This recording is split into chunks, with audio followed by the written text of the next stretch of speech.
is showing that we have a liquid jetty currently, and this liquid jetty is of 6 girth, and this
Hi, can you hear me? Yes, this is Oscar. Hello. Hi, this is Samson. Hello, Samson. Hi, good afternoon. Hi, everyone. So we are only waiting for Lori, and the moment she logs in, we're gonna go ahead. She just needs like 5 minutes to come online, she said, because it's really early for her. It's like 4:30-ish there.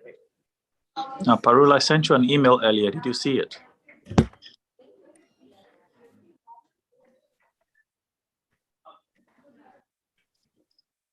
Parul?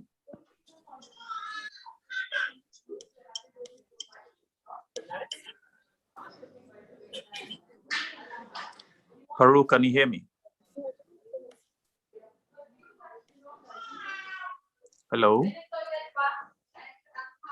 Can anyone hear me? Rami, can you hear me? Yes, I can hear you, Samson.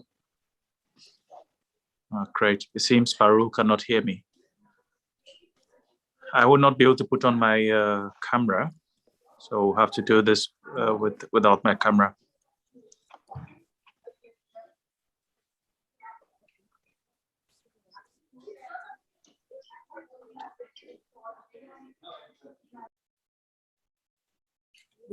Engineer Hashim, we finished this presentation really early, really quickly, yeah? What? Engineer Hashim, it just took like 5-10 minutes. Yeah. Yeah. So Lori's like, I still have 10 minutes. I was like, yeah, the speaker finished this presentation early. I'm sorry, you know. Yeah, so she's like, no, but you know what time it is? It's 4:45 in the morning in US. I'm still not really on. So like, yeah, but it's your time. It's the panel time, right? 1 o'clock is the panel time. So that's why she's like, I still have 10 minutes. You need to take some photos. Yeah, sure. Okay.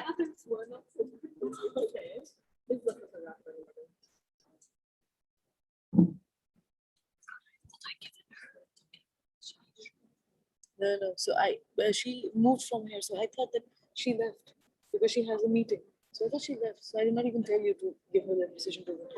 What's the point? And then I saw her coming in the forward. It's like, oh, she's here. And I was like, come on.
Hi,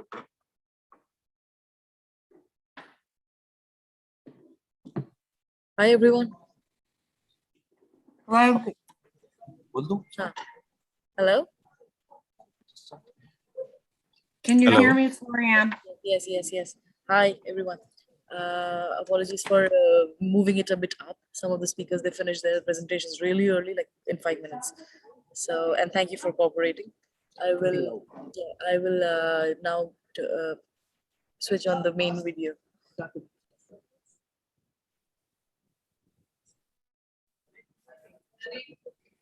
Just started. We have a panel going on.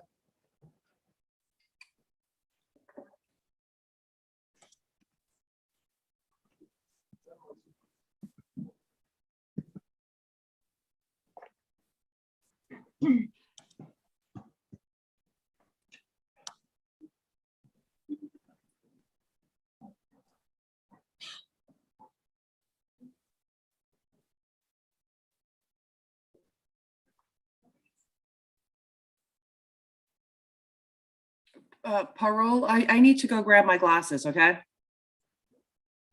She's speaking, but we can't hear her.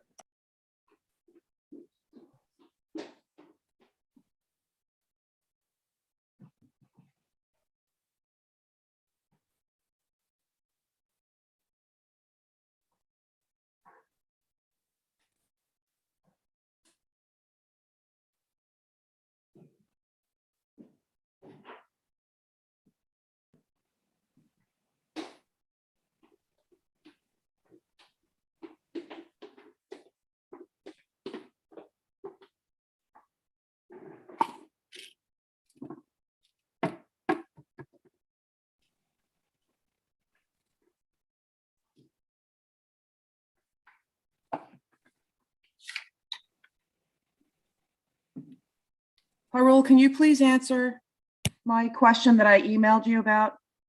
Can you read it, please?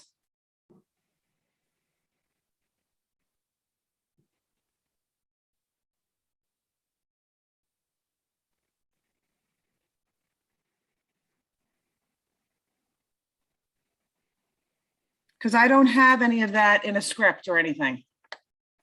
I'm just going to do names and titles.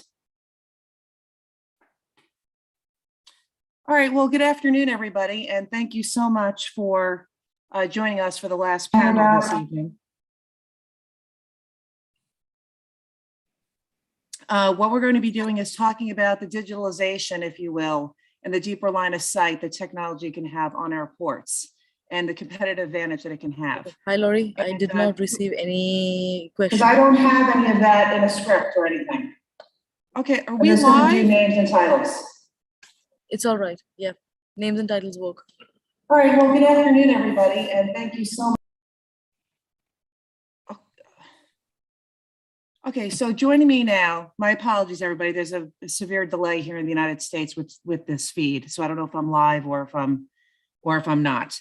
But joining me now in terms of this panel are Rami Al-Hadid, Group CIO of National Aviation Services, Samson Tingbahani, Head of IIR and SE of the Middle East and Africa at DHL Global Forwarding, Dr. Oscar Pernia Fernandez, Director of Digitalization and Automation for Terminal Investment Limited, and Baljit Nagy, who is the Sales Development Business Director at Oracle for the East Central Europe and Middle East Africa. Thank you so much for joining us this afternoon. So, you know, we've talked, we hear about it all the time, especially now as we're recovering from the pandemic, the global supply chain crunch and the port congestion that we're seeing in various places around the world. What we've learned more than anything else during this pandemic is the need for secure and functional critical infrastructure. What is the biggest inefficiency glaring at you, and have these inefficiencies been improved? Rami, can we start with you, please? Hi, thank you for having me, and greetings to all the panel members and audience. It's an excellent question. So prior to the pandemic, we thought we were in a very good shape. We already had almost everything on the cloud. So, we were ready to do things on the cloud, not because we knew the pandemic is coming, because that's the direction we took. However, we did really have or had to face many challenges, and the ones that were,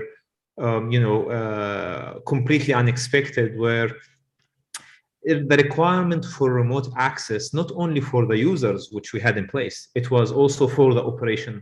We never thought that our own engineers will not be able to be on site. So with the pandemic, the new challenge was our engineers needed to do their operations remotely. Another one was scalability. So we had, a mix between systems in the cloud and systems on premise, mainly for things that require to be done on site. However, now with us all working remotely and having different time zones which we access and different working patterns, suddenly the requirement for bandwidth and scalability of the system to handle all the requests have also increased and came in unpredictable pattern.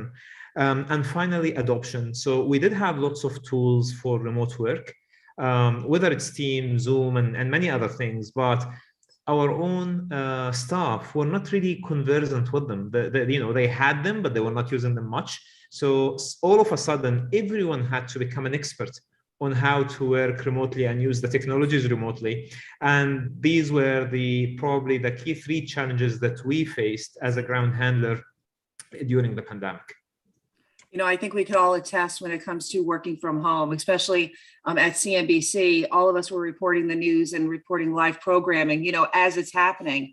I think what this pandemic can show us is really testament to humanity and our ability to overcome challenge, to kind of find and dig deep, right, into ourselves. And technology, as you point out, really can help do just that. Let's turn to Samson. Samson, what are your thoughts as it relates to the need for secure critical infrastructure where you are? Well, thank you so much for connecting the conversation here, because when we look at what happened to us when the pandemic happened, overall, DHL is having a global footprint where we have staff who need to be customer facing, who need to be in the warehouse, and a very large back office. So migrating our staff didn't only cover those who were using computers, but also those who needed to be safe in the warehouse, those who needed to follow contact tracing steps. So for us, we immediately had to increase the bandwidth of our internet connectivity. We had to perform network infrastructure assessment to also make sure that all staff in all locations in the world were taken care of. So from South Africa to Northern Europe, or from the Far East to the Western Hemisphere, what we tried to do was, one, enable virtual engagement workstations, follow up with installing network security apparatus at home in cases where we had infrastructure connectivity in some parts of Africa and some parts of Asia. We also enabled small connectivity internet devices to allow all our staff to keep talking to each other and also manage expectations with our customers. So these were the key things that we went through. And then we managed to sail through. Yeah. As you kind of put out the layers, if you will, I think, and it really doesn't matter where you are, right, with the customers, people don't realize that trade takes people. And with this pandemic, with COVID-19, it slapped humanity. When I was actually covering COVID, I actually used drayage as a forward-looking indicator of where we were within the pandemic, particularly looking at China. Looking at that human element, right? It really speaks volumes. And in fact, it's so forward-looking. I was 10 days before the world declaring China was open, because you need people running trucks, which is what you do. As a follow-up, Samson, I'd be curious, because every part of the world, and you're global, every part of the world, even to this day, has its own set of challenges with this pandemic. With technology, in addition to technology, what are you doing to have that sense of people feeling safe from all these different vantage points in order to deliver for the customer? So we have a very strong HR backbone. One of the key topics that has really come up over the last 18 months was mindfulness, making it okay to talk about challenges. We've also taken a lot of our managers through employee engagement, being more sensitive, being more emotionally intelligent, and even station managers, we've made it okay to say, spend the first 5 minutes, 10 minutes to really check in with your team, promote active listening and sharing of ideas. And that's okay. If your kids are behind playing in a conference call, that's okay. We even make the joke that we are creating more pipeline to hire more DHL staff, having staff joining in. But that's more on the human part. And logistics is a people business. You've rightly put it there. We engage and develop people because the way they feel safe is the same way they'll transfer that energy to the customer. If we look at it from an IT operations, we embarked on the largest transformation during the period of COVID. We replaced our transportation management systems. And traditionally, we all know it, working for a global company, you have to travel to go to the site, to visit the teams, run town hall meetings. We migrated all this online, right?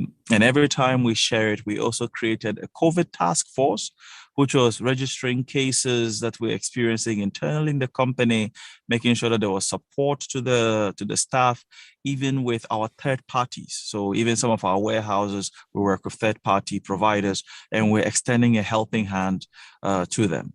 So for me, all these work hand in hand, and using our IT backbone that really thrusted us forward. I just say last week, DHL delivered its 1 billionth COVID vaccine. We delivered over 1 billion vaccines since this pandemic slapped us across the face. And we see this going more and more. Well, congratulations on hitting that milestone, because without that vaccine, we will never reach normal. And just congratulations, because I know how hard it's been to deliver a vaccine down in your area. Baljeet, what are your thoughts on this topic? Great. First of all, thank you, everybody, and a pleasure to be on the forum today. Well, we come from a different side, because Oracle is the company where it provides you the applications and the infrastructure to drive that transformation, that what we are talking about in today's world. And, as a cloud company, we have really gone through a big transformation well before the COVID hit us. And so what we're saying to our customers, right from the very beginning, that cloud is an enabler. And, what we have seen, in terms of the COVID, I mean, supply chains have been disrupted for many times. The first disruption we saw was with Amazon. It just destroyed the linear supply chains. But this COVID has really kind of brought the weaknesses, surfaced the weaknesses, and said to the guys, hang on a minute, guys, you need to tighten your belts. It's something that's really become very visible. And the weaknesses of the business processes, we're all, as I said, we're all there. Now, how do we actually really tighten those and make the business platform more agile, flexibility, visibility, transparency, security? And this is what Oracle provides in terms of saying to the customers, look, guys, please do not just sit there and do nothing and keep the lights on. And as I was presenting yesterday, and I alluded on to the fact that 80% of the supply chain players who were in the initial stages of digitalization or transformation saw revenues decline, whereas we've just heard from Rami and we just heard from Samson. They were on the journey of transformation, and look what they were able to do. They were in the journey of transformation, but when the COVID hit them, they had that flexibility of the business platform, and they were able to make changes spontaneously to actually, capture or improve their business processes. So I think what we are saying as Oracle, we've seen manufacturing hit so hard, right? And as you alluded on to, Laurie, that, people have to work at home. And if you don't have the tools and the technologies, You can't. So what we're saying as Oracle, we're saying, guys, really don't wait for the next pandemic. Who knows what's going to happen to us? Did we know about the Suez Canal? Yeah, did we know that? We didn't. But companies like Rami has alluded on to, and more so DHL, they were on the leading edge, because they said, okay, data is all about data-driven supply chains today. Because exactly, yeah. and it's so important. I would love to follow up with you, because I would love to hear, once the pandemic hit, it really leveled, like you pointed out, equally the haves and the have-nots, the planners and the not planners, the people putting their head in the sand. In news, we have to be nimble, right? I mean, it's the nature of the business. Oracle, nature of the business. When this hit and people realized just how darn bad this was, what did people come to you that were like the have-nots? And then to kind of tie it in the end, what are you looking for in the future? Oracle doesn't sit still. You're always looking forward. So if you can kind of address first about the needs that people needed at first, where you had to go and deliver, and more importantly, if you can share, because I know that there's certain things you can't do, but I would love to hear what Oracle is doing for the new tomorrow. Good question. For the new tomorrow is all about making sure that we actually really engaging with the customers. I cover the Middle East, as you know, and it's all really kind of saying, okay, guys, just don't sit there, do anything. How can we help? We're not saying rip and replace, because people are very shy, and we know that, because the business has to tick on. So what we're saying, guys, how can we help to take those baby steps to the transformational journey? Okay, what is your pain areas? Okay, one of the pain areas I think my two colleagues alluded on to is HR in terms of employees. What can we empower them? If they cannot, like I said, there was a beautiful example Samson mentioned about his children, it's fine, but the mothers or the fathers or anybody, they need to have the tools and the technologies. So guys, how can we help you to give you those tools and technologies to actually, what is your phase one? What's keeping you, awake in the night? Let's see how Oracle can help you to actually, get the priorities right and take that journey to the transformation. But please do it, because, and we're also saying it's across industries. Whether it's like today in Qatar, I alluded on to yesterday, FIFA 2022 is going to be, Qatar needs to start doing something, because that's really the logistics of people coming in, etc. So what, with Oracle, to answer your question in terms of, we are going in there and saying, guys, how can we help you? We have the tools and the technologies to help you and, take you through the journey of transformation, but just do something about it. Exactly. And, and going back into Qatar, it's like, there is such competition. Like, we don't have to, everybody on this panel can agree. There is so much competition to grab that market share, right? Because inefficiencies provide opportunity. Take here in the United States with LA and Long Beach, they started losing market share in the early 2000s because of the longshoremen strike. And Port Houston and the East Coast, it has dramatically grown because they were able to capture that type of opportunity. And it's all about functionality. It's all about competition, because if you don't do anything, competition's going to come over and you're going to lose the business. So you have to be very astute and do something about it. Exactly. And so it really relies on this complex interconnected system. What is the best way to deploy blockchain, Baljit?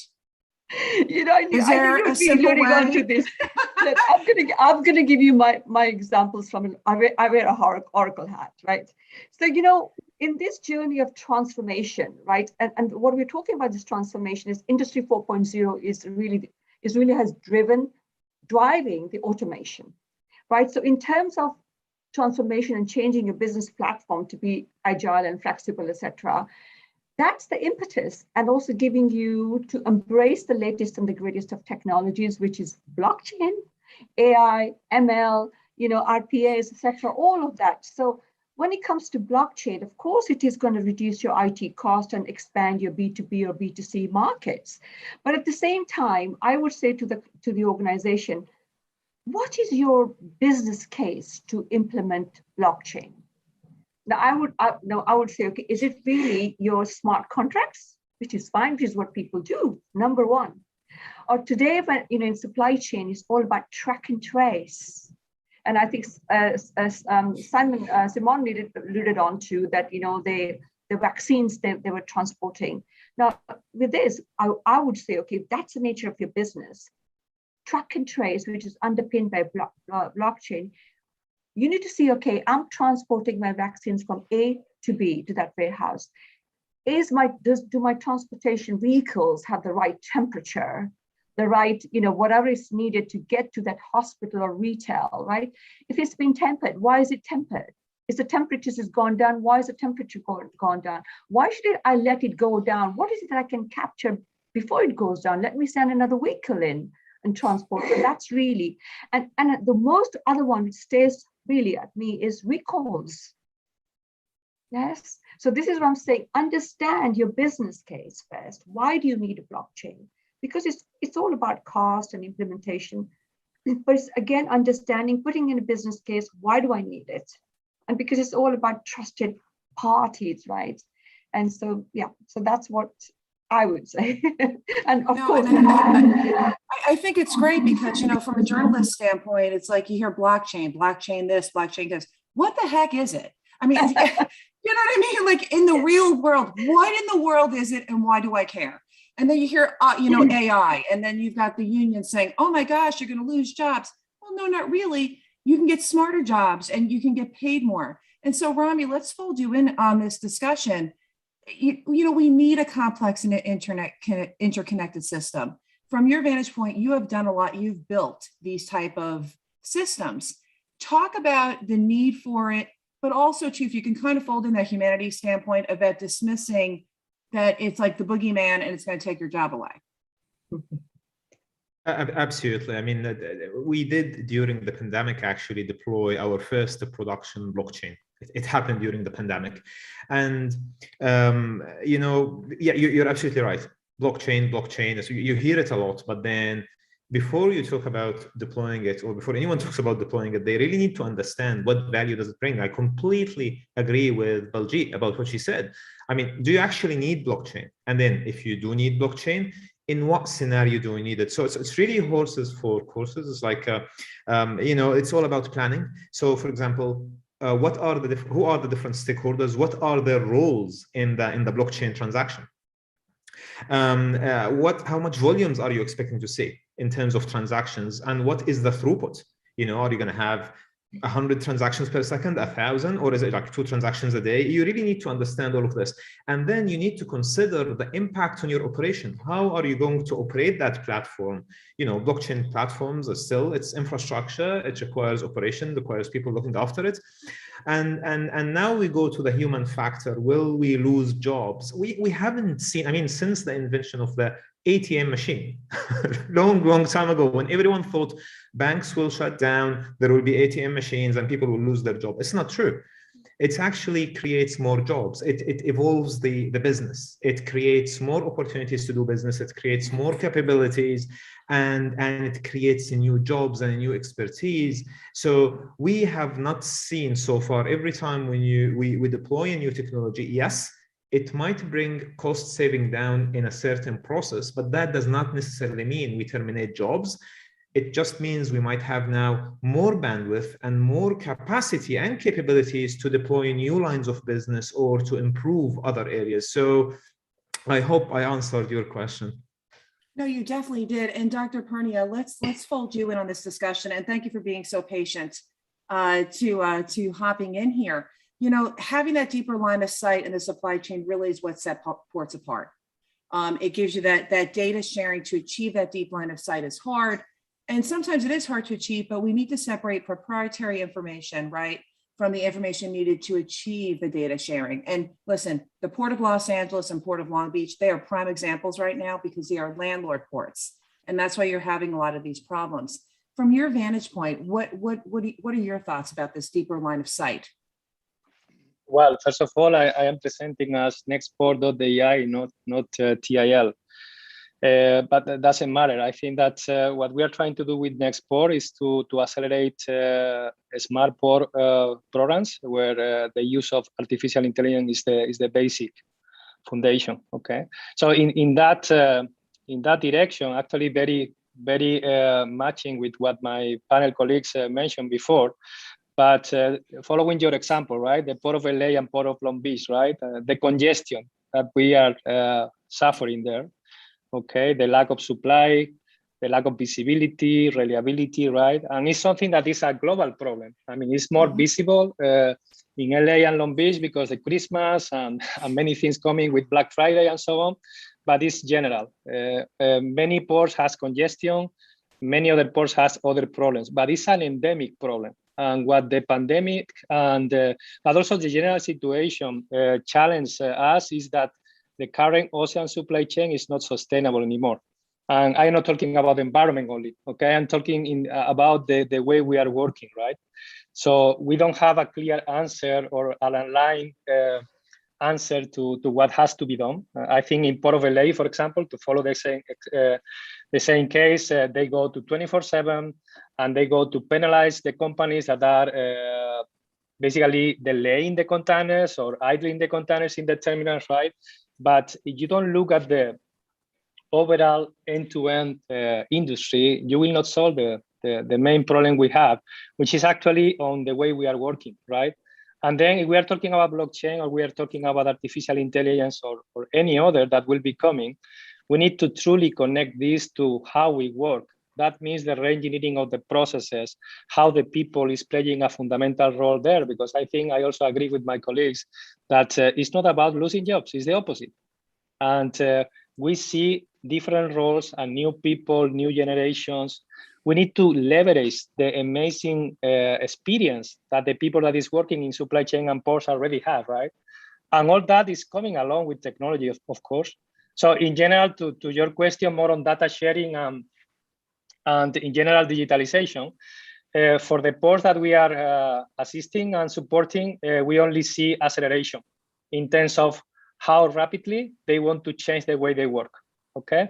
On that path, I think also my colleagues mentioned about the IT aspects, okay, of having a platform and having the technology and having the competences. And we will see this happening faster than what we think. In the port, we see, for example, autonomous vessels coming, and 2 years ago, it was like a science fiction thing, but you know what is happening with a small vessel, but it's happening. And there is no crew, or let's say the crew of that vessel is remotely, or is 2-3 people in the vessel when normally you have hundreds of people assisting a vessel, right? And this is just an example. Other example that maybe I mentioned for my terminal background is that we see people doing jobs out of the port, out of the terminal.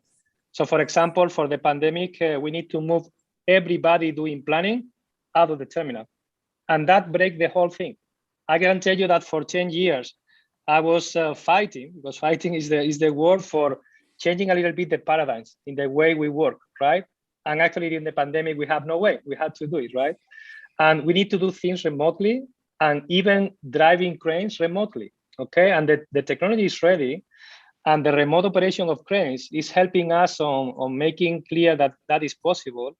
But just to use the same example, now the cranes are driven not only by males, but by females as well. And they are driven by people with disabilities. That normally when you have a cabin that is 70 meters high, you cannot have people with disabilities there. Now we have cranes with people that have disabilities. And I think this is, the social impact of this is just fantastic. So we see this happening and happening. To finalize on data sharing, I think that at least in the port industry that I am working on, the lack of standardization is a big problem, because we don't have data standard to exchange simple data points from one to one. We don't have a clear platform to share data from many to many, which is an endemic problem also for the industry. And in general, blockchain and AI and digitalization in general will help. But again, we need to start, I think that also my colleagues mentioned, we need to start from the problems we are trying to solve. We cannot solve all the problems in once, and we need to go step by step. But the change will happen and need to happen yesterday. So that's my answer to your question. If I may, You know, and just quickly, I couldn't, Laurie couldn't really resist it. Thank you. This is the lady in supply chain, right? So giving women, sorry, I couldn't really resist. No, I know. It's nice. It's nice to see, you know, fellow ponytailers, right? Out in the workforce. You know, when you're looking at trade, I like to equate it as a piping system, right? It's like pipes and they all interconnect. And, you know, sometimes you got some blockages, but you have to be able to, you know, snake that drain, see what the problem is, and then, you know, look at it and then move on. When you're looking at from a terminal aspect, because really, I mean, once you receive that vessel, the terminal then has all the pipes after it, and it's so important. Dr. Pernia, can you kind of talk about, because of the volumes that we have seen, right? And if the port that you are operating at is not good at moving the vessels in and out, because we all know a vessel at rest is not making money. No one's making money if that vessel's anchored out at sea. How did you address the problem once you started seeing this high influx? Because let's face it, all of us were buying all over the world. How did you address this, and then kind of take us through? So your piping on the back end, and then Samson, I would like to get your thoughts building out from that, because you're the receivers, if you will, right, of such delivery of goods. Should I start, or do you want me to start? Oh, yes, please. Okay. So again, the port perspective. Okay. So I am not a supply chain expert, but I think that at the end of the day, the supply chain is as weak as the weaker part of the supply chain, right? And that's the problem, that normally we look at different parts of the supply chain without solving the whole thing, or without having a basic solution for the whole thing, right? And some of the problems that we are facing and resolving, I would say. So, for example, the navigation of the vessel and the just-in-time arrival and departure. Okay, that's very, very, very aligned also with what airports are doing for decades already. We are starting very late in ports. So the arrival being more predictive, right? For that, the vessel is connected with data, okay, to the processes that has to be done for the vessel arrival, and the same for the vessel departure. And now what we are facing also in that part is that the new environmental regulations are very, very strict for fuel consumption and emissions, right? So the vessels need to meet all these regulations, and this is creating challenges, but also pointing out solutions for connecting the vessel to the port. So that's a very important point. Then when getting into the port, unfortunately, we are very congested, but we are very infrautilized. What that means? That a terminal, when we are 65% occupied in the quay, basically the number of vessels that we are operating, we are congested. Why is that? Because we are a plan B industry. We need to be booking buffers to make sure that we met the window for that vessel operation, right? So again, we are trying to much better coordinate with pilots, tugboats, the people that has to operate before and after. And we need to do a job, of course, on the charging and loading boxes when the vessel is in the port. But the vessel is wasting money when it's in the port, is winning money when it's navigating. That is clear for everybody in the ocean supply chain. And then maybe another 2 points, the land side. The land side is normally forgotten.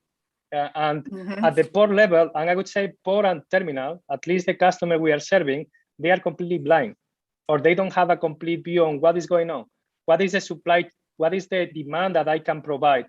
So in that, we see solutions for predictions and prescriptive on, for example, vehicle booking system. So you create some discipline for the truck arrival, and you incentivize the companies that are helping you, and you are penalizing the companies that are creating problems. Okay, this is a very important trend on digitalization. And then beyond the port, I would say that there is looking at Amazon, Alibaba, but also the companies that want to have the data for optimizing their supply chain. So optimization outside the port gate is very, very important. Because at the end, I think that my colleagues also mentioned, the port is not well connected with the warehouses, with the depots, and with everything that is happening outside the port.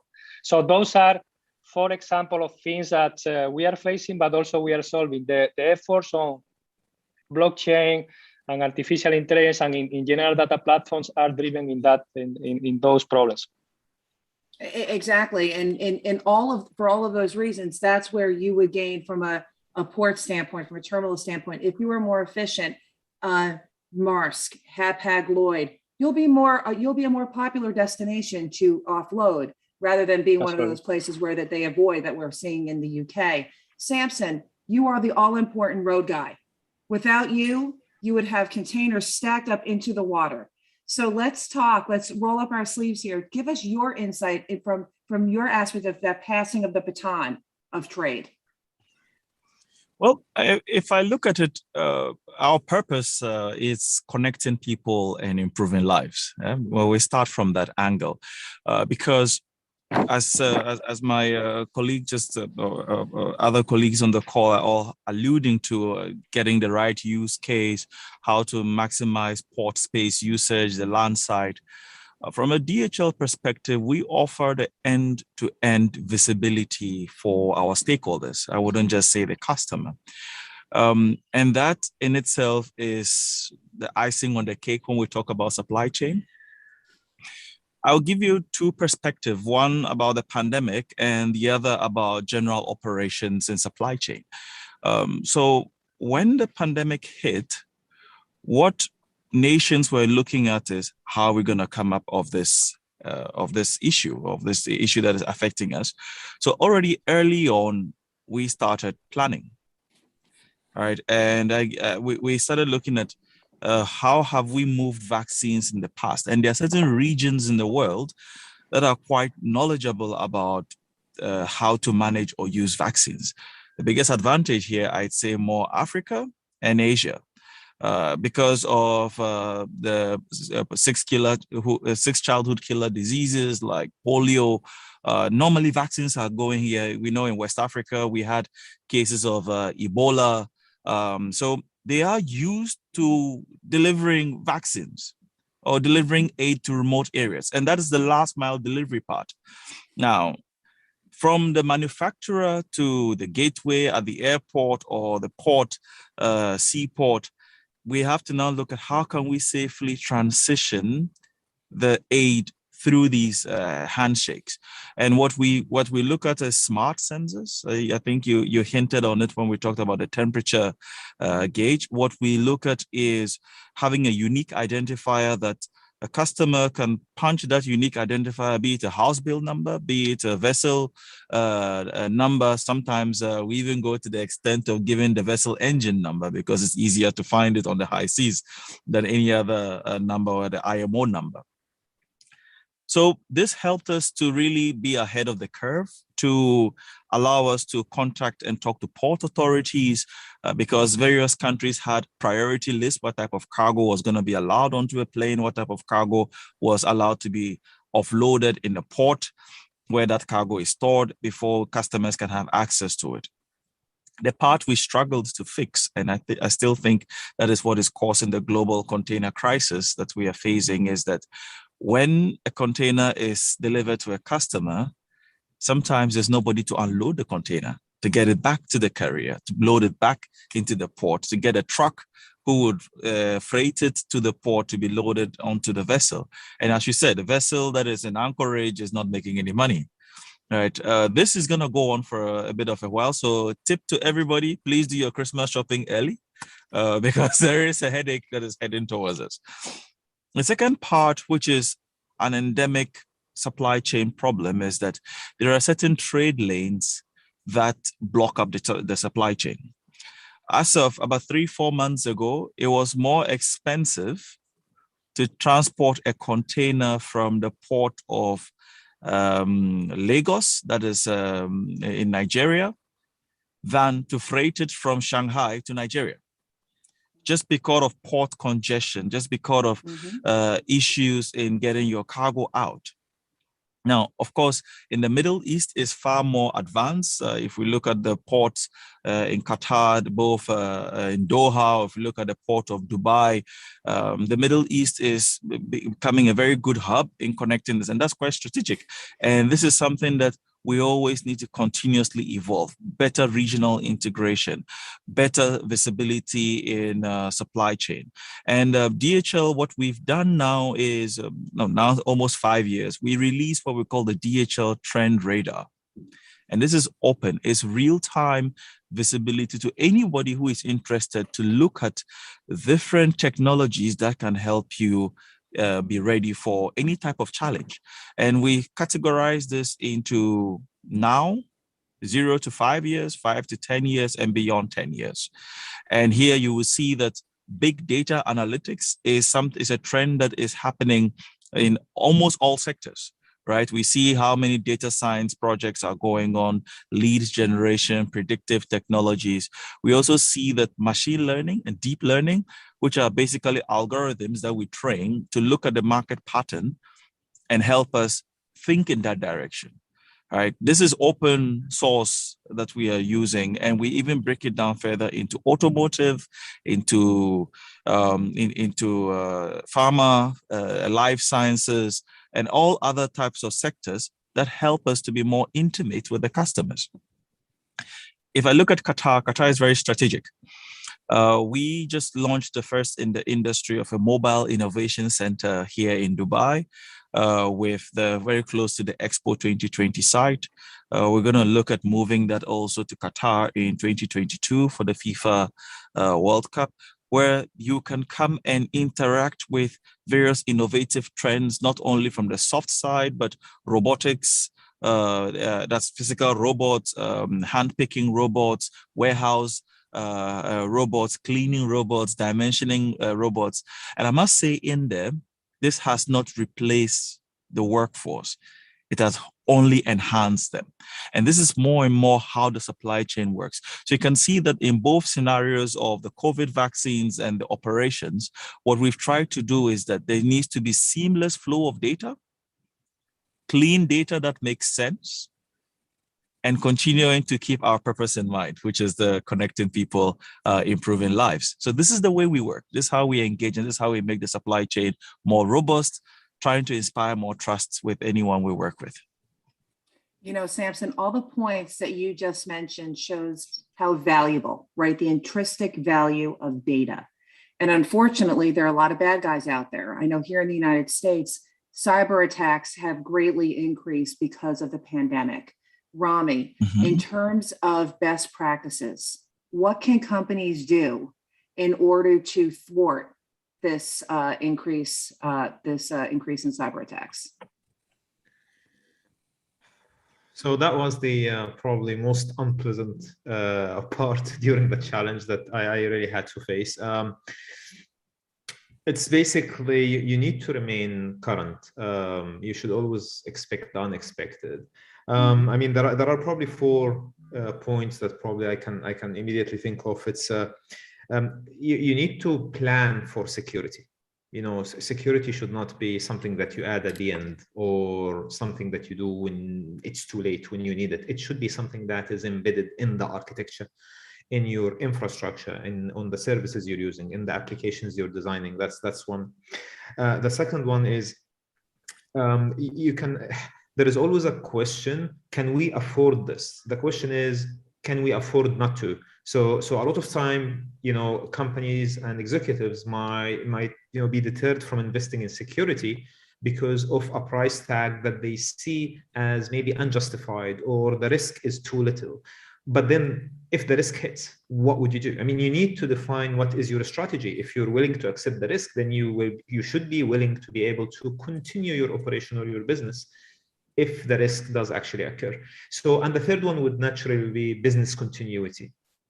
So something happened, yet you need to continue to go. I mean, we work at the airport. We cannot tell everyone, oh, stand still until we fix this and we'll be back to you. You know, that does not work. So things have to continue to move. So you need to have business continuity. You need to have backup plans. You need to have disaster recovery. You need to be able to rebuild or do your retrieval or recovery while you're still operating. You cannot stop operating. And finally, getting advice from the experts. A lot of time we say, we have our security person, he can look at this and he'll find out everything.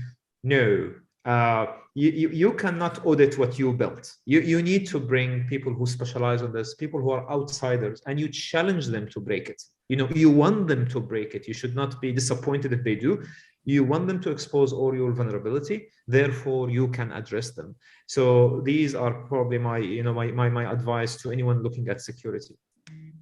It's true, because you need to look at your weakest link in order to be stronger. I remember back when Obamacare was created, they actually paid a hacker to get in there and hack it. And that's how you learn. Baljeet, what's your advice? What does Oracle say? Because honestly, we're so interconnected nowadays. Everybody really needs to be on point when it comes to this. Oh, your microphone. So I totally agree. What did Oracle in terms of this, we're talking about cybersecurity here, correct? And so what I alluded on to here is that you see, we provide the Gen 2 infrastructures, the cloud. And this is really, security is embedded at every layer. And security is also embedded with the emerging technologies, AIs and the MLs. So again, the security is paramount, as Rami alluded on to, right? It's okay for someone, like when we invite our customers, some customers are still, whether you will, accept that or not, they're still, the world has moved on. And, sometimes there are some customers who are very sort of protective, say, well, I don't want to be on the cloud because it is really secure. So what we do is we invite our customers to our data centers, right? And say, okay, guys, you're free to do what you want to do, hack it if you want to, right? And when they see the type of security that we have got in terms of, the building, the accessibility, the way that the data is being, put together and who has access is encrypted and all of that. So it's really kind of, when I alluded on to saying that as Oracle, we provide the applications and infrastructure, and number one priority is the security at every layer, be it of the application or the infrastructure. And that's paramount. And, and that security is really driven today by the emerging technologies, because it's, say, for instance, someone is hacking or trying to hack, but, there is this, the AIs and the MLs will say, well, something's going wrong somewhere. So it's alerted. So it's self-protecting, self-upgrading, self-correcting. So it's, again, it's automation. You don't need to call Baljeet because I'm a data, a database person looking after the infrastructure. I don't need to be called because the system is doing that all automatically. And why? Is because of what we have is the security, the AI, the MLs, and all of that is really, and the beauty of that is the system is also learning, right? If I've got a type of a hack coming through, for example, the system automatically learns, and next time if something of that nature comes in, the system knows exactly what to do. It's amazing because it doesn't matter where you are. Dr. Purney, I would love to bring you in on this just because when it comes to terminals, I know here in the United States, terminals have been the subject or the object rather of being hacked. You have a lot of expensive product, in those yards, and that's attractive, right? When it comes to cargo theft. From your vantage point, when it comes to cybersecurity threats, things of that nature, what can you add? Well, I think that Rami explained very well, right? So I subscribe every of the 4 points that he mentioned. I think that we need to be ready for the unexpected. We need to continue running operations. So in that sense, completely agree with that. Maybe an additional angle to this is actually, as you said, the vulnerability of what is inside the containers, right? And the interest that not only the hackers, but people working with hackers and hiring hackers have on that, right?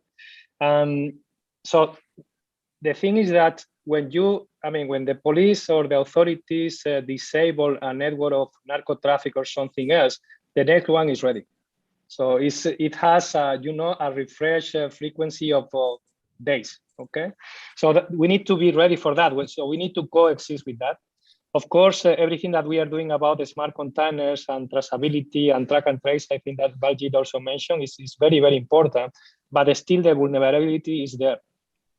And the second aspect on that vulnerability that we are working a lot on is that when we are talking about data and digitalization and applications, we have a plan, okay? But nowadays that we are growing on IoT and 5G and everything else, every single sensor, every single device can be hacked.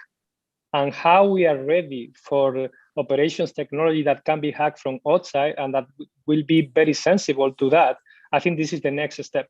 And we are not ready at all for that. So I can tell you the cranes and the vehicles and everything that is on the ground in the terminal, it has devices that can be hacked. And this is where we are working a lot. So data and software-wise, platform-wise, we are following. And actually, for example, just to follow an example, the IT organization is growing to be double the size. And half of that people is cybersecurity specialists, people, and cybersecurity managers, of course. But still on the, I would say, the physical infrastructure and everything coming with IoT, 5G, and in general, wireless communication, I think that this is a next step that we still are not ready for. Operation technology in general. So that's my addition to Rami and Baljit. You know, it's true because it's that it'll give that competitive advantage for your terminal versus the next. Samson, you know, we chatted about it earlier about people working from home, right? You know, we're not, I mean, you don't want me clicking on some phishing scam, you know, in terms of the people aspect of it, right? Like I am not, Baljit, you would not want me working for you, okay? I'd be clicking on everything that you don't want. So Samson, how do you, I mean, because you're so global and you're so interconnected and, you know, Rami's hair would go on fire if I was working for Rami. You don't want me, you know, accessing whatever. You don't want me to give me the tools to the kingdom. You've got many tools to your kingdom, right? It's the drivers, it's the people. How do you thwart cybersecurity from people like me? Well, it's a very interesting discussion because on one side, you don't want to play big brother too much on your staff, especially us being a European-based company. We take GDPR extremely seriously, but you're not looking at who is doing what. What we've tried to do, and we're quite successful, is that we ping ourselves. We run random phishing ourselves. We as Baljit and also Rami has also highlighted. We invite others to make the system more robust. We try to throw a sink at it. Yeah, we test how robust our systems are. We do disaster recovery plans. But all that is very nice in theory. Try to do that when you're covering almost 600,000 people in your workforce. And then the dynamic changes. So in terms of security, we are looking a lot into what virtual private networks, so VPN systems, protect our assets, software assets, but also we have very early warning systems.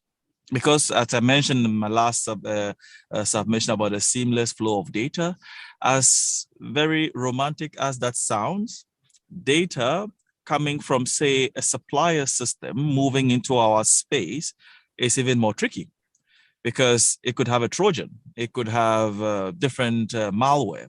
So it's not only about 600,000 staff who are engaging in using our enterprise resource planning tools and applications, but there's also this new type of threat, which is camouflaged as interfaces, application program interfaces.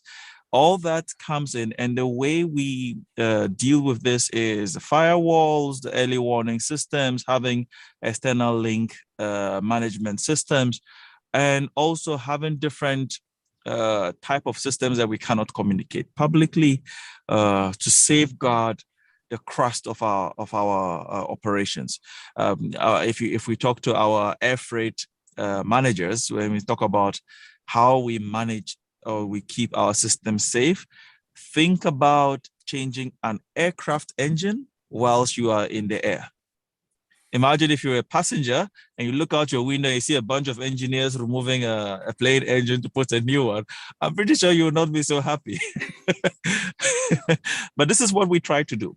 We make it seamless that the customer or whoever is expecting their cargo to be delivered to them, especially in our more complex part where we take care of freight forwarding.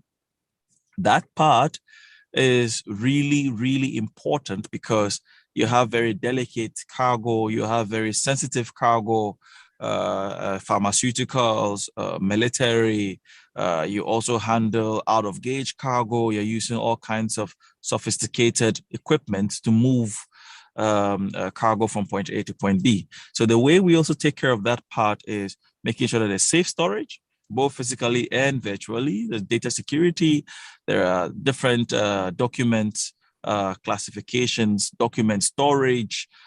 We can store documents forever virtually. Now we have systems that safeguard this, and introducing easy retrieval systems, and then being very open with the customers. So when there is a breach with one of our suppliers, we had a couple of breaches with some of our suppliers, and we immediately took steps that I've mentioned now to mitigate this. And that's the way we manage it. This is the way it works in our big yellow machine. And it is a big one. And I really like that analogy. And if I ever saw that when I was flying on a plane, I don't know, I would probably need a couple of drinks.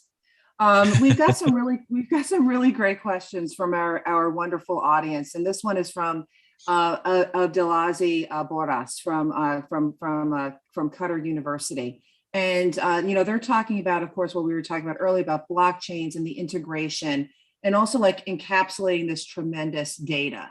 It's complex, it's costly. What are some serious solutions for this? Baljit, I'll start with you.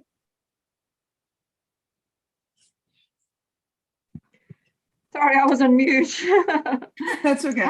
Sorry, can you repeat that question? Yeah, sure. We're talking about blockchain and just like the integration of the tremendous amount of data. It's complex and costly, even if they're just dealing like with one issue. So they would like to know, like, what are some serious solutions with dealing even just with one use case when it comes to all of this interoperability? Yeah. So I totally agree, in terms, like I alluded on to earlier on, deploying blockchain it can be expensive, right? And as I also alluded on to in terms of, it's really the use case. It's important to have that use case to then. Now, I go back to the fact, and I'm in this role today, I'm not selling, I'm just, representing Oracle in terms of, I'm just saying. So this is what I'm saying, that without the technology that we are offering to our customers, that is kind of the foundation is there. So it's not like you need to start from ground zero. And if you were to start from ground zero, you need to have the underpinning technologies.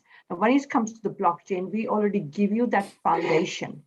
What you need to do as an organization, you need to say, okay, what is my use case and how do I configure that blockchain to give me the KPIs that I want?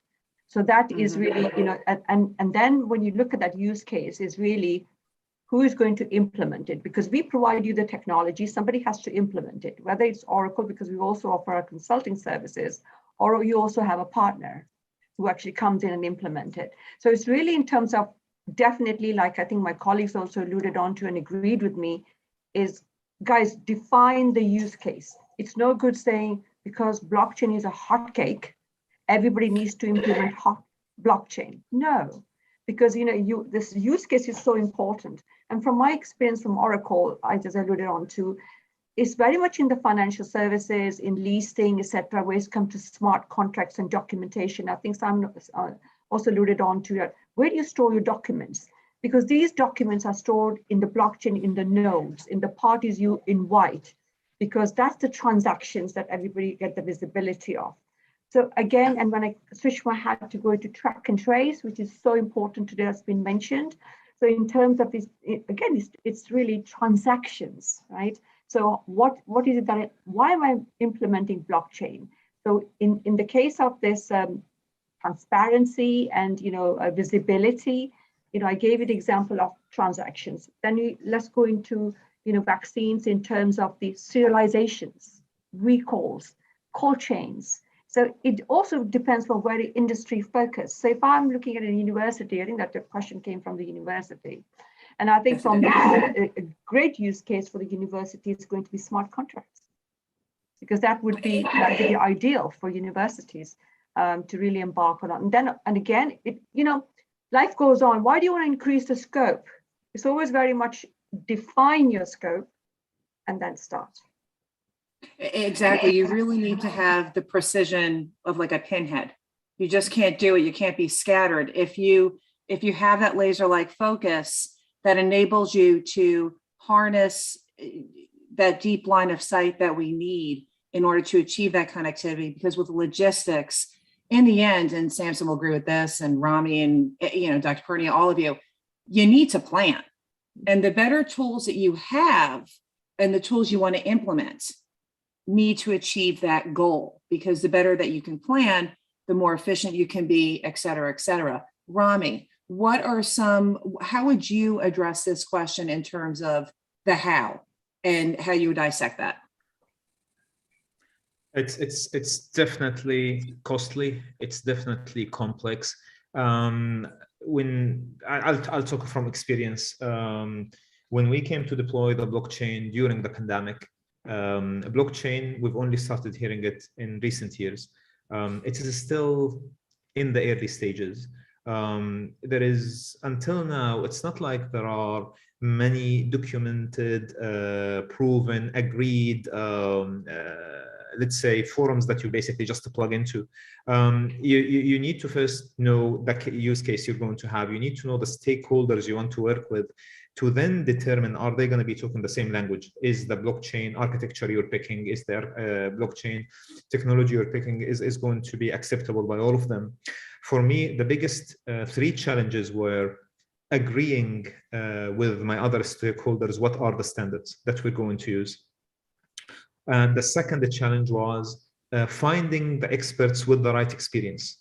Because it's still, when you really look deep down, there is a difference between someone who knows how to use something and someone who understands how it's built and how to do it correctly and what are the different alternatives, and who can give you a solution that can be with you for the long term. And then the third one is looking at the infrastructure. It's costly. So you need to decide, how do you do it? Where do you pick the components from? Do you build everything? Or do you go to a supplier that might be able to offer you blockchain as a service or certain components of it as a service? And I'm not just going to compliment Oracle because they're on the call, but Oracle is one of the vendors that we looked at. They do have a great offering when it comes to blockchain, where you can just basically consume it. There are also other vendors, that also have it. So do you really need to deploy everything, or do you go to an existing vendor that do have a setup that you basically can consume? So all of these are back to planning. Why are you doing the blockchain? How are you going to use it? What is the scenario? And then what is the most cost-effective way of doing it? And that will cover you for a long term. It's such wonderful advice, Rami, and I love it because you've done it. It's so much fun. Like, a lot of times we go to conferences and we talk to people that just kind of spout what they think, and it's like a talking down to, right? You've actually done it, you've lived it, you've breathed it, and there are many onions to this, and it all goes to sustainability, productivity, and things of that nature. We had another question too, talking about that, in terms of, and I'll hit on pretty much everybody here in terms of supply chain and what your vision is, right, in terms of sustainability issues, because it really is something that every industry is looking at. Samson, in terms of looking at the new technologies to help grow faster and safer, what are you guys employing? What are you looking at? And more importantly, what is lacking? There are many voids out there when it comes to sustainability. So I think the sustainability is also beginning to look cosmetic. So a lot of times people are becoming more cosmetic when they say, yeah, our processes are sustainable. But when you go in there, you realize that we are not able to. Oh, we lost him.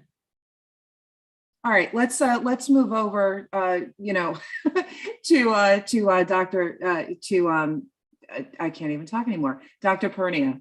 In terms of sustainability, the technologies of tomorrow to move faster and safer, that in the end, as you know, is going to be your competitive advantage to your competitor? What are you seeing, and what's the realistic? Because let's face it, there's a lot of lipstick on pigs out there when it comes to, quote, sustainability. It's not a catchphrase. It is something that needs to be done.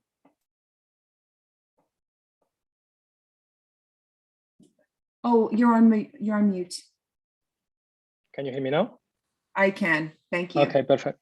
So I think that in terms of ports and terminals in general, I think that there is a strong focus from 1.5 years ago on realizing that we are an important part of the change to decarbonize transport, right? So this is how we are starting. To be honest, from 2 years ago, we start from the foundation of measuring what is our impact on the supply chain in terms of sustainability. And this is mainly about emissions, okay? And mainly about energy consumption, okay? Talking about the vessel or talking about the cranes or talking about anything else, what is our impact in the footprint, basically, okay? So then from defining what is the impact and having the KPIs and having the measures to be able to do that, then I can tell you also from 1 year ago or so, almost every single use case or problem that we are tackling, it has a sustainability angle, okay? Before it was about, as I said before, taking the vessel in and out as soon as possible, right? But now, you know, for the captain to speed up or to slow down the vessel, he or she is taking into account what is the impact on energy consumption, what is the impact on CO2 emission, right? So these things are happening as we speak. And the other things, when we assign 3 or 4 cranes, or we put, you know, more focus on receiving more trucks, we are again measuring, okay, the impact on especially emissions, and we are evaluating if we can have different decisions to, because normally, you know, it's a trade-off, right?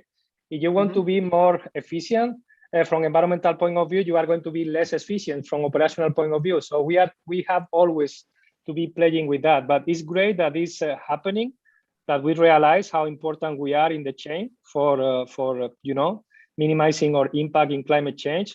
And in general, digitalization and sustainability, I would say they are going hand in hand. So I'm really happy personally to see that change happening, because I think, at least as an engineer, for me, what we do in ports is to also create a better planet for the coming generations. And for me, I am a dad of 2 kids. This is a fundamental driver on what we do with technology, and in particular for AI. You know, when you look at the technologies, and there's so many out there, and I'm actually researching a story right now on, you know, just a simple AIS system, and the terrestrial AIS responders out there can do a lot when it comes to emissions, productivity, things of that nature. When you're looking at technologies, and that's an established technology, but for new technologies of the tomorrow, how do you boost the trade operations for your port? Like, what are you looking at when it comes to stuff like that? You mentioned about interconnected systems, right? And for us, it's about that, because right now the systems and the decision domains are working on isolation. Let me explain an example, right? So in the vessel, you have a loading computer, and you have this system that is determining how efficient is the navigation for that vessel. But that was not really connected to the port. In the port, we have AIS data, and we have also port management system that are basically coordinating the whole process orchestration across agents, right? So nowadays we see slowly but happening the connection of the vessel to those systems. So the people that has to take decisions together are actually taking decisions, taking into account the sustainability aspect. So I think that also, to my previous point, the connection of the end-to-end supply chain from a system and platform point of view is very important, because I think that we are talking about platforms like magic bullets that are going to be solving everything. And at the end, a platform is a cluster of processes, right? And those processes has to be connected. And this is about data, processes, systems, and people. So it's all in once, I would say. But to your original question, I think that most part of the technology projects that we are driving, they have actually a strong sustainability angle. Sorry, I think I got kicked out of the call. That's okay. I was just going to get back to you. So we were talking about the lipstick on the pig, how everything is sustainable. Let's get back to your thoughts here, Samson. So what I was driving at is that supply chain in itself and the way any business operates, you only don't have to look at what pain points are you addressing towards the customer, but the entire manufacturing or the entire service portfolio. And this is something that we are looking at our carbon footprint. We're not perfect at it because we look at our packaging, and if you see what we are doing, we've changed more from plastic packaging to more paper-based packaging with boxes, but also we start to look at community engagement programs where we utilize our own staff to engage with innovative solutions. So I can say, for example, we start to look at Go Green. Go Green is covering tree planting. We're covering reuse of our packaging boxes. We're using them for design competitions. You can see we also have a fashion week with Mercedes-Benz. You can also see our Go Trade, and Go Trade is looking at solutions where we can help companies, smaller companies, also be successful in their market, in the local market. It's something recently launched about 24 months ago. We have the Go Health, which is helping in disaster recovery. So when we had the typhoons and the flooding disasters in the Philippines, we are also partnering with the United Nations, going in to volunteer in disaster recovery, and sometimes we even take over airports. Now, it need not only be one company. I think a lot of global organizations are trying to do this, but we need to recognize that the efforts that we are making, there's still a 20% we can do more, right? We shouldn't brand ourselves that, yep, that's sustainable and we should be happy that everything is going well, because there's still far more we can do. We can still penetrate a lot of realities when we engage and collect other people's inputs. And that's where the sustainability needs to really be looked at, and not that we say, yeah, we're sustainable because we built a school somewhere. We're sustainable because we put solar panels on our cars and our trucks. Those are nice, but we need to amplify it. We need to see it happening all over, and bringing it back home. When we talk about Qatar, I think there's a lot of opportunities that can be looked at, considering the huge number of events that are going to be circumnavigating the 2022 activities in the country. And governments need to be looking at this. Governments need to be looking at how can you utilize development or progress or transport solutions to mitigate pollution. Right? How can we behave in such a way that we can reuse our commodities that we consume? How can we track our own carbon footprint? This morning, I was listening to an interview of an Indian company. It's actually an app. It's called Yeezy, where everybody can measure their carbon footprint. Right. And we can see from that carbon footprint is based on what you are consuming, what you buy, what you spend your time entertaining yourself on. And that's why I think when we talk about sustainability, it's still a little bit cosmetic, but we really need to roll up our sleeves and start thinking about it, not only as companies, but as individuals. I wholeheartedly agree, because, we just came off, with this big green event, with world leaders, and we all know, I mean, God love them, but there's more rhetoric there than action. Actions speak louder than words. And when it comes to things getting done, it's the private sector that gets things done. And then you have the public sector that kind of follows. In terms of, the new technologies implementing within your organization to boost trade operations, which of course would enhance sustainability set, and so on and so on and so on. Rami, I would love to start with you in terms of how do you tie it all in together? Because also, in terms of better trade operations, you really do need sustainability. You do need to have all the points that, of course, Samson hit on. Absolutely. Now, we as a ground handler, there are two major sides to the business or our trade. There is the cargo, and the passengers, the humans.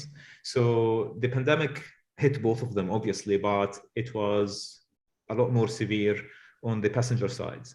Whereas as the cargo, it kept functioning, of course, with restrictions and with lots of bottlenecks, like Samson described. But on the passenger side is where we really wanted to focus. We wanted to help countries, reopen and bring back safe travel to passengers and airlines and what have you. So we immediately jumped into what does it take to reopen the airport. And that was very early in the pandemic. For us in Kuwait, the airport did shut down during the last days of February, early March of 2020. And we immediately started asking the question, okay, so what does it take for someone to cross the border? I mean, how do we restore it? And then the questions or the answers started coming that we would require to know traceability, where are they flying from, their health conditions, questions about their status right now. And then came the requirements about PCR tests. And then recently it came about vaccinations. So we got into that business, basically. We got into developing the platform that enables passengers to comply with the COVID-19 restrictions. If you're a passenger flying from country A to country B, you now need to think about all the new requirements in country A for you to depart and all the new requirements in country B for you to arrive, and then all the requirements for you to be able to come back. So whether it's quarantine, testing, traceability, countries that are prohibited, and all of that. So we went into developing a platform that integrates with all the government systems. So it integrates with the civil aviation in terms of knowing which ones are the approved flights. It integrates with the airlines to feed them data about the passengers and pick the passengers' data. It integrates with laboratories and Ministry of Health to validate PCRs and vaccination status. It integrates with hotels to be able to book hotels and all of that. And we launched that app, and it continued to evolve. And through that app, we actually managed to open back the borders, and we started seeing passengers coming in. The government started trusting the platform and trusting that they can actually set the rules using this platform and continue to change it. So that's a key thing that we got into, the helping passengers to travel. And so far we had more than 1 million users who are traveling through our platforms in both in Kuwait, Iraq, and in Africa. That's where we specializing the most. And we're currently in discussion with the European Union to be able to tie to their vaccination identity verification as well. Therefore, we enable passengers from our countries to be able to enter Europe and basically be able to get accessibility to all the venues, just like someone who already lives in the European Union, as long as our systems can interoperate and they can communicate in a secure manner. It's an amazing technology, because what this pandemic has, showed us all is that at one point we were all very isolated, right? And people need people. We have to innovate, and you can't stop innovating because you just can't. I mean, it's just accepting defeat. I love the interconnectivity, because if you can provide trust and quality service, that is a competitive advantage that you will have compared to everybody. And I think it's amazing. I wish you could, talk to some folks over here in the United States, because we're very fragmented. You can't, fragmented is weak. Baljit, talk about how you stress in terms of, you provide that service, right, to enable companies to provide that trust, to develop that trust, to come up with the new technologies of tomorrow. Tell us from your perspective about these implementation of new technologies to boost operations, but both with the Oracle and with your clients.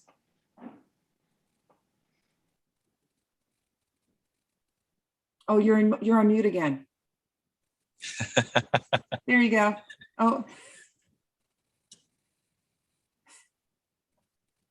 Oh no, you're still on mute. Yeah, it's weird. How about that? No, you're still muted. I can see she is grayed out totally. Yeah. All right, Baljit, I'm going to go to Samson real quick while we try to figure out the mic problem. Okay. Once you figure it out, let me know. Okay. All right, cool. All right, Samson, the same question, because honestly, this is all about trust and trade and moving forward. Yeah, so you've picked up three key words, yeah? Trust, yeah, moving forward, and trade.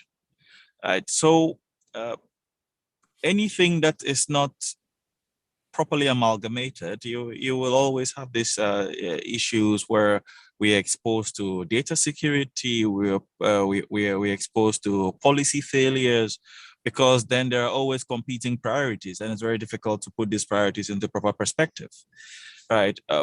Ways and tools that you can use to manage this is a lot about enabling a common ground. I don't think when it comes to supply chain or trade in general, there is winner takes all. It never happens. There's never a winner takes all. It's all about making sure that the cargo moves, is safe, and is facilitating infrastructure or development in the broader sense. And I think to put it simply, this is the best way to deal with it. Enable a platform where there's a midpoint where we can understand everybody's challenges, and this platform creates a feeling, I mean, not just a feeling, but creates a way that they can constantly drive towards improvement.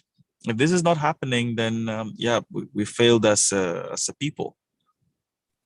Baljeet, you want to see if your mic is working? No, I still can't hear you. Do you want to log in and log back out? Why don't you try that? You know, building out to what Samson just hit on. Trade takes people, it's generated by people. And if we're not all on the same team, it's not going to work. You can't, like you said, you can't just have one winner take all. Everybody for supply chain to work. And Dr. Perney, I'm going to go to you on this. You got to all work together to lift all boats. That's how success is key. When you look at, your terminal, and then you look at the pipes of the receiving, the trade coming in, but more importantly, the trade getting out, and then you receiving the trade to get back on the vessel. This is so important in terms of these next generation technologies. What has you excited, and really talk about the significance of connecting all of these pipes? Well, first of all, I am an engineer, right? So maybe I am going to show some frustration, right? Regarding, I was involved in the early stages of blockchain applied to ports, also the same for artificial intelligence, okay? But I will start with some kind of the 4 challenges that we are facing for the effective introduction of blockchain and artificial intelligence and so on, okay? So the first one, I think it was mentioned already, is the lack of standardization, right? When talking about data components and information components, we are lacking having the same understanding for the language, the data language that we are using for planning and executing operations, okay? Apologies for the interruption. That's okay. Then the second is, what part of the data that we are using is reliable? I can tell you that in the many ports that we are supporting, the first thing that we do is what we call exploratory data analysis. And we are exploring and analyzing multiple sources of data. And we found that at least 40% of those sources are not reliable at all, meaning that are useful for the people that is using that data. When you put the data in context for the end-to-end and fragmented supply chain, forget it, okay? Then the third challenge that, especially for AI, is important. And again, I truly believe, as you can imagine, in AI, but the same applied to blockchain. I think the concept is fantastic. But for some years, blockchain is a technology chasing for problems, okay? Not the other way around. And this is very important. But for AI in particular, I think that we need to understand that we need to train the algorithms to be reliable on taking decisions on our behalf. And it's not that they are going to take decisions on our behalf, it's that it has to be done in an inclusive way, okay? Meaning that we need people taking care of data, people taking care of the algorithms, and these are the new digital competences that we were mentioning before. And the last one, and maybe the more important for AI solutions, is that you are creating a separate reality. So someone else, in this case, an algorithm, is going to tell you the decision that you need to make. still is a recommendation, but it's something coming from the external, right? So what I'm trying to say is that injecting the solution from the algorithm back in the ecosystem is fundamental, because it's not about creating a different platform. It's about creating data services and intelligence services that are feeding the existing ecosystem. So the fragmentation is gone and everybody is in the same pace. For example, about getting priorities for the vessel in and out, following your example. So those are, again, I am very positive. I think AI and blockchain are exponential technologies that will change dramatically how we work in ports and in general in the ocean supply chain. But those are 4 challenges that I think they are not resolved yet. That's it. How long do you think these challenges will take? I mean, there are so many levers within trade. We can all agree on that. And because of those levers, it's not like with a flip of the switch, even with AI or whatever technology, blockchain that's out there, it takes time. From your perspective, what kind of time frame are we looking at? I think we will see big changes in the coming 5 years. I am talking about ports, okay? Because the change is happening as we speak, okay? The 4 challenges that I mentioned, especially the 2 first one, are tackled. So standardization bodies are really taking very seriously everything around data components, okay? And on the second one, you know, how to say, the interconnectivity, interoperability between platforms, this is also being tackled. So yeah, I think this is a step-by-step or gradual. I don't believe in revolution. I believe in sustainable evolution, right, for ports. This is the reality I live in. And I think that we will see how far we go in 5 years from now, and then we will take it from there. I make a comment, a statement 6 months ago in an article, and I mentioned in 2030, the CEO of a port or a terminal will be fundamentally an algorithm. And then, of course, I received the call from my boss. I have to explain. But I believe that that change will happen and will be applied to any other sector for sure. But again, it will be in an inclusive, it has to be in an inclusive manner, meaning coexistence between people, system, and data and algorithms. Exactly, and that's all based on trust and that the track record, if you will. Baljeet, let's go to you. Okay, so sorry about that. So it's okay.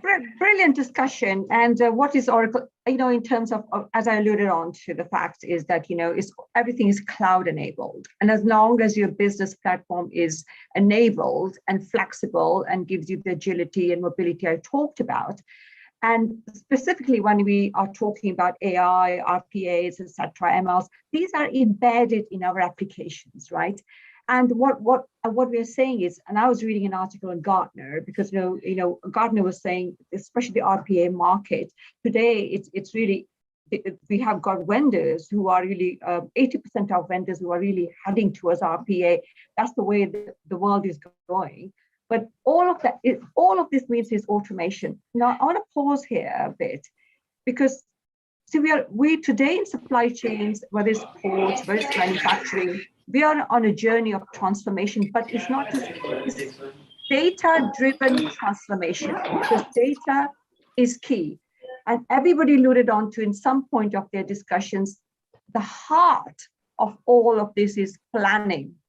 It doesn't matter which industry you are in, you have to plan.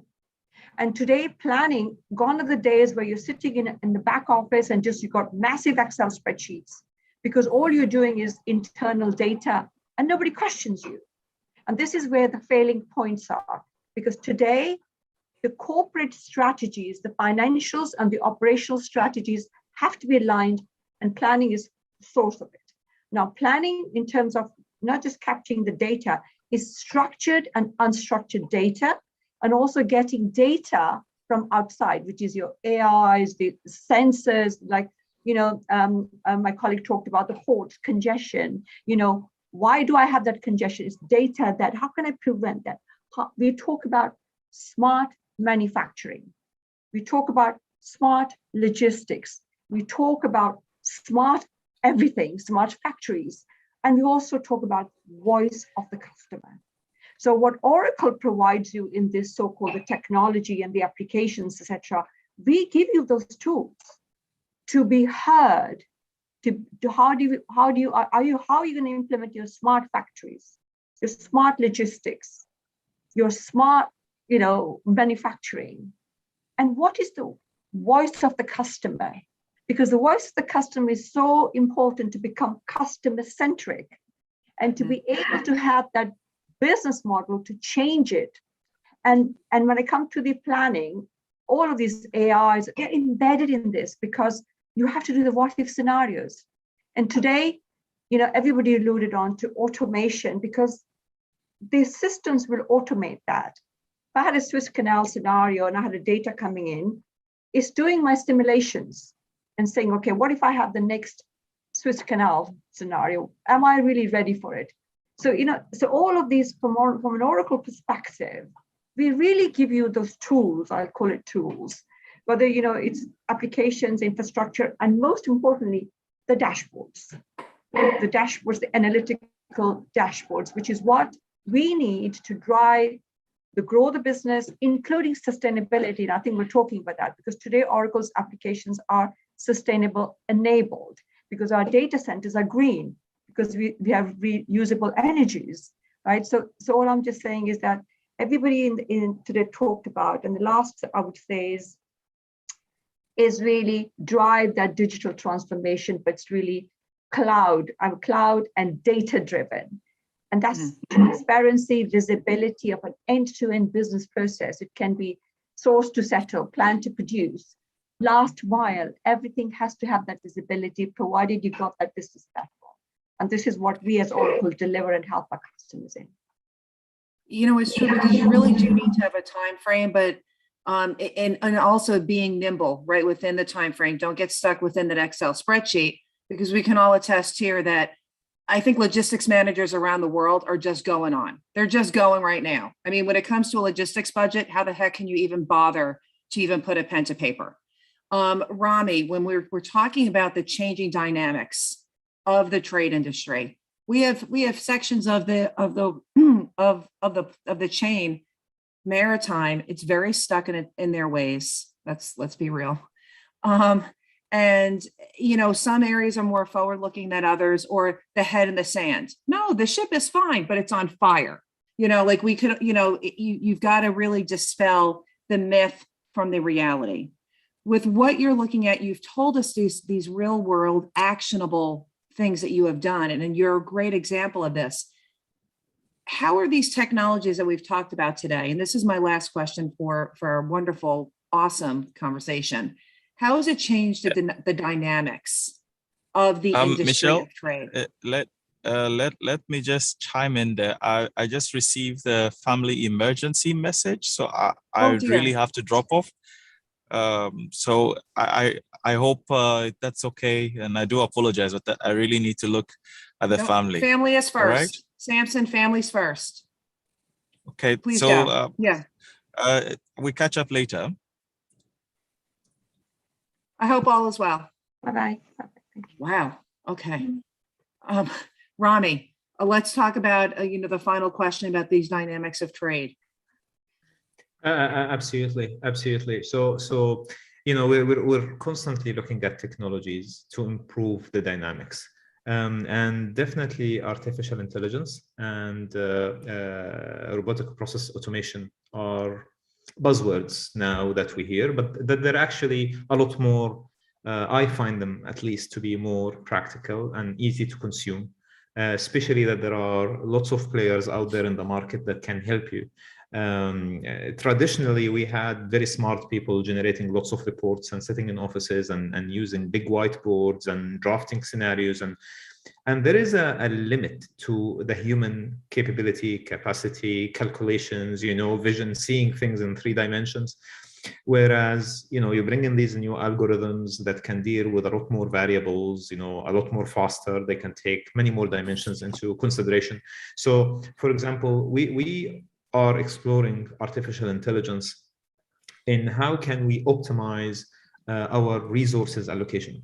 Like you said, the ship is on fire, but everything is fine. We're selling, like you're at the airport and you have limited amount of space, you have limited amount of equipment, you have limited amount of staff, but you still have flight disruption.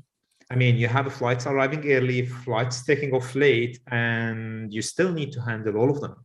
And it's more of a domino effect. If one of them fails and you don't address it, then the rest of them also start failing apart as well. So basically, we're looking at artificial intelligence and looking at data, looking at common disruption and looking at factors that affect disruption, and how do we optimize the use of resources so that we kind of even out the disruption. How can we reduce it so that the airport can quickly recover?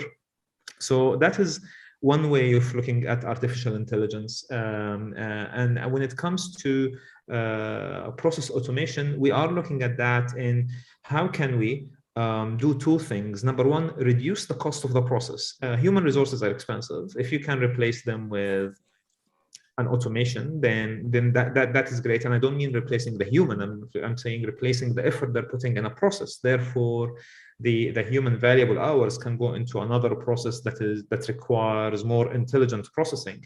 And the second thing is taking out the errors. If we're doing something and we're repeating it 1,000 times, we become complacent and we're bound to make a mistake. Luckily, robots don't get complacent and they don't get bored, so they're happy to do the same thing and again and again and again. So we are looking at both artificial intelligence and robotic process automation for, number one, optimizing our resources and being able to handle unpredictable disruptions. And we're using RPA to basically free up the resources and making sure that we have consistency over processing. Wonderful. Baljit, final thoughts? Oh, you're on mute again.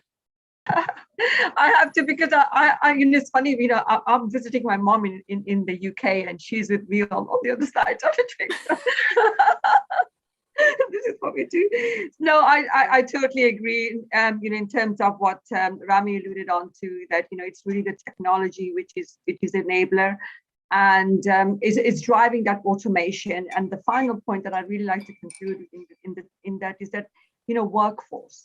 Your workforce is so, today we talked about transformation and all of these AIs and robots, etc.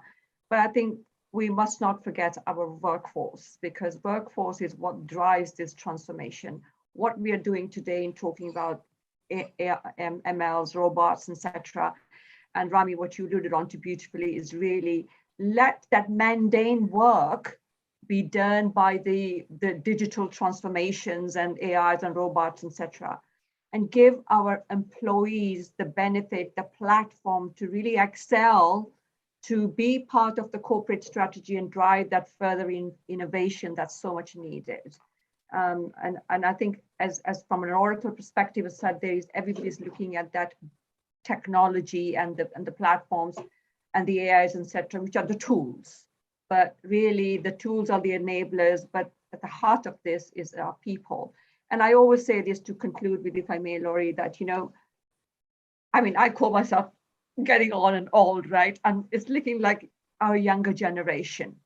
Because today, if the companies are innovating and they're on that innovating edge, our children who are going to be in the next graduates, etc., of course, they'll be wanting to join a company that's equally innovative and technology savvy, because they have the fundamental skills.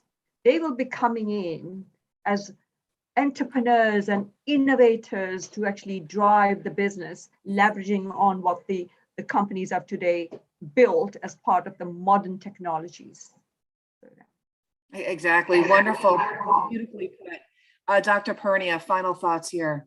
Yeah, well, two thoughts, right? I think that to continue with Baljit, my experience after implementing automation in every single continent and in more than 25 terminals, technology start and end with people.